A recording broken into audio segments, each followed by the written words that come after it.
the world of Remnant, and today we're moving on to talking all about Grimm! Yay! All right, so again, a big shout out to Will, who is actually making a RWBY podcast over on All Ages of Geek.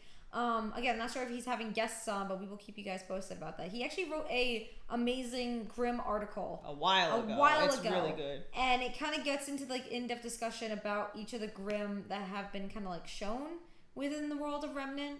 Something that RWBY does really well. And you know I'm a fan of this. If you've been part of our Patreon for a while, based on the shows that we are watching, you know I literally scream it on screen all the time, and so do you. Big fan of creatures. Yeah.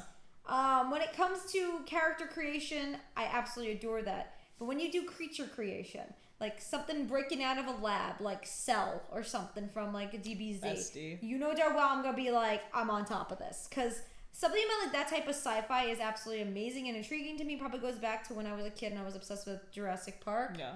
I think that when you can create creatures, your mind is in a different space. Because some people try and it's like they fail.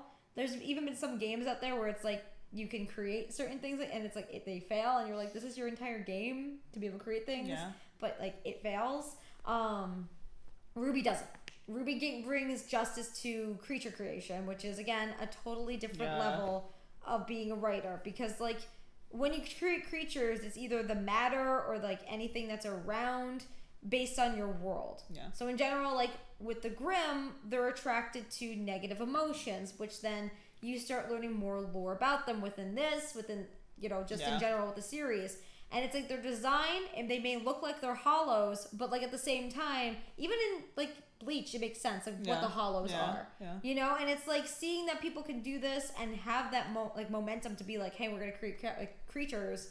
Absolutely amazing. So I want to know, have you ever, outside of like doing like OCs within RWBY, have you ever created your own creatures? And if so, freak us out a little bit.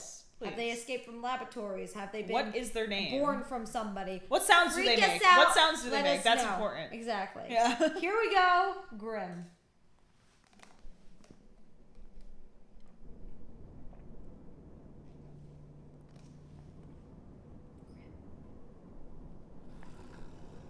The creatures of Grimm. A ravenous, destructive force that covers the majority of Remnant. While often referred to simply as Grimm in the common vernacular, these beings serve as the greatest foe to mankind. Woo! For as long as humanity can recall walking the surface of Remnant, so do they remember this wicked force. God. Oh, rip.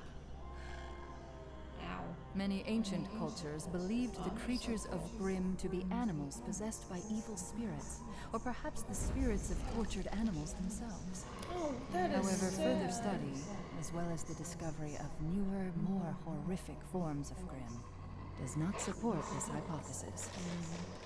With new creatures discovered every day, scientists perpetually find themselves with more questions than answers. While very little is known of their origin, some key facts have been observed in the wild. First and foremost, the Grimm exclusively attack humans and their creations. Oh, that was dark. This is how he's stretching. You don't know what that's his guts. Have occurred. These instances appear to be based on territorial provocations rather than a need for sustenance. God. In fact, the common belief is that the Grimm are not obligated to feed.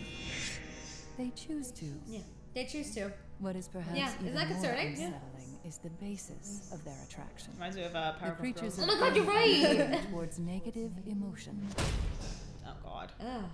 In the rare instances when villages are capable of defending against a wave of Grimm, their survival is not guaranteed, as widespread panic will only lead to more that's so attacks. true.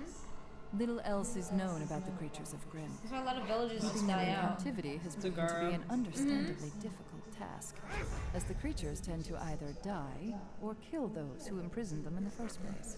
God.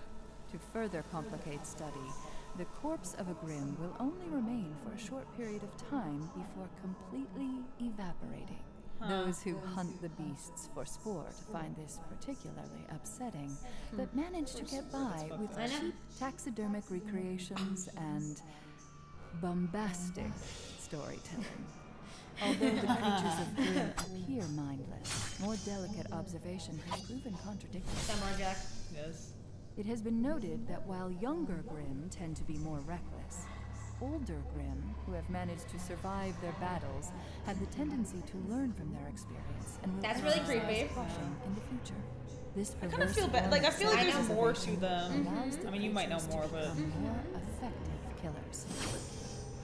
And in the end, killing is all that matters. Instead of saying winning is that all that matters, like on certain like things like this, It's like killing. you know. So okay, did you catch when they said they're not obligated to choose to? Yeah. So what I like is this is a great explanation because when you go into the series, sometimes you're like, why do they look like animals? Yeah. You know, why are there bears? Why are there elephants? Why are there wolves and birds? I like how they explained here where it's like they're tortured souls of people that took over the animal body, or they're the tortured souls of animals. But then they said that it's the hypothesis. Isn't exactly. It? So it's like they don't even know where they came from. No, exactly. That's so sad. I like though. to believe that theory. I just feel like there's more to it than that. Like no, there is. Yeah, I mean you probably know more than I do because I'm like, only on 3. I want to say something so bad. There's like a section where you're gonna see the Grimm, and it's gonna be bad, and you're gonna see them just spawn. Okay. I don't think that's spoiling anything, but I was trying. It's like yeah. Anyway, so the thing is, I like to in a way, like there's like so many different hypotheses out there. It's like with Grimm in general, like how they are created or even how they are born. Yeah. It's like there's people just don't know. You know, and I want to, like, in general, like, see more. I would love to see, like, an episode which would be very, like, artsy. Like, it's, you know how there's, like, really, like, you take an animal or you take something that's, like, a silent type film and go from a Grimm's perspective. That's the thing. Like, I don't know. You know, like, they can even do that in RWBY, where take it from the Grimm's perspective, see their everyday life. Not like a comedy or anything like that. Make it, like, those, like, dark, dreary type films where you just watch this creature just go around its area, and then you can learn as a viewer what do they do every day. That's the thing though, because they said that they like the older they get, like they learn. So it's not they're not just like acting on instinct because they're learning. No, and so that's why I'm like I don't know what I think. I don't know if it's gonna be like the whole people are turning or like people are like man creating or some shit like that. But there's definitely more than it's just like an animal that turned. Yeah. But that's so sad. I kind of feel bad. Like, I know they're supposed to be, like, the bad ones, but I kind of feel bad for them. Because the thing is, too, is, like, I mean, there's so much more to Grimm. And, like, we've known in, like, different volumes what people could be capable of doing with Grimm. But something that, like, sticks out with me is, like, this is kind of, in a way, survival of the fittest. Like, it's as if, like, evolution is taking its course now and it's kind of saying, like, okay, man is now being taken over by these creatures. But if you think about it, though, it's the human. Love stories once the human like is raged or having negative emotion, they're bringing it on themselves. Exactly. So I'm like, I don't know if this is gonna be the whole like, oh my god, some random person wants peace in the world, so they created Grimm to kill off the like negative emotions, or it's just literally that's just what they're attracted to. Yeah. No idea. And that's the thing too, is like they learn as they go. So it's like this intelligence that they're gonna have. And you know, for all we know, there might be one all-knowing talking type of Grimm out there that literally has so much intelligence to the point where it's like a god. Like I would like to actually, that would be really cool as like a plot line where it's like you see like a godly, like a god type Grimm. Like not even just like a intelligent Grimm as they've hinted. I want to see like a god-based type Grimm, not man-made, nothing like that. I want to see one that's like just there, and you're gonna be like, they have to go there and question it or something. Kami-sama Grimm. Because that would be cool, where it's like if they have to speak to something that they've been killing, you know? That's I don't know. It's sad to me because they said that they learn. Yeah. Like they're not just mindless creatures; they're learning. Here's the thing: like I'm sure everyone has seen like, because you guys know my thoughts on like Attack on Titan and everything. You guys know I don't really like Attack on Titan past season 1.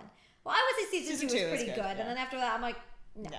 But the thing is like they did something similar in Attack on Titan in terms of like, you know, the Grimm versus like the Titans. Like something I don't want it to be, because I feel like this is very, very overdone, is like they find out that the entire time they've just been like killing humans. That's why I'm like, it is overdone. So like, I don't know how. If they make it like, oh my god, these people are infected by whatever. It's like that's something like a good example.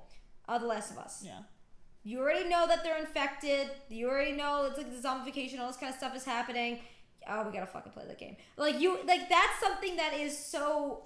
It's like there in the plot. It's not like, it's like a big reveal. Yeah. Like that is something that is so overdone and has been like in almost every sci-fi like book or movie or something I've seen where it's like, we've actually been killing humans. What?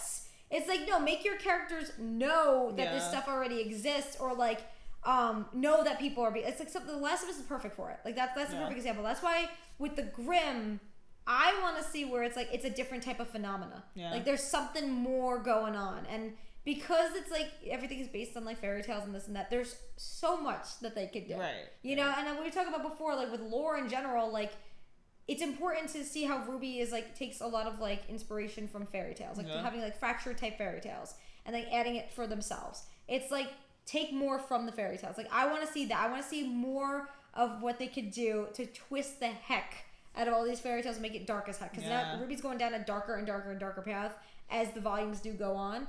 And I think that the Grimm can 100% benefit from that. Yeah. Oh, like, give me that episode. Yeah. I want to see a Grimm just walk the world of Remnant. Documentaries. Even if it's from its mind, like, I am hungry. Who am I? What is like stuff like that? Like, it's like, that's the stuff that makes, like, you think. Yeah. And you're just like, oh my God. Like, because you forget in your mind, like, these things are kind of, in a way, living creatures. And, like, they were slaying them. So that's the thing. I don't know. I just don't want them to, I really hope, in general, like, I don't, like experimentation's fine. All that stuff is fine. But, like, when it comes to learning more about the Grimm, if there is, like, another big reveal, as you've seen in, like, different volumes, there has been reveals here and there. But I don't want it to be, like, the basis of it is just, like, human experimentation, like, this type of stuff. Like, I like that. I love that stuff. But I feel like RWBY, because it is so based on fairy tales, they could do it where it's, like, they take a fairy tale and then do the human experimentation. You're like, who's doing it? Who's running these experiments? Like, that type of stuff. Yeah. You know? I don't know. But that's, like, just my thoughts on that. Because Grimm are so good. They're such good creatures. And I'm like, I just want to see how they go from there. Just like with Hollows. Like, they're so good. And, like, what is it? Menos Grande? Yeah. Like, you could tell, like, the lore of Bleach. So, and you guys said, like, Monty, didn't he, like, work on Bleach or something? You saw that That's what someone said on the comments. So, that's pretty cool. Yeah. So, but anyway, friends, we have an amazing day. Stay weird, stay wonderfully, stay awesome. Until next video, fangirl, fan, fan, fan. You can't speak every single day. Bye.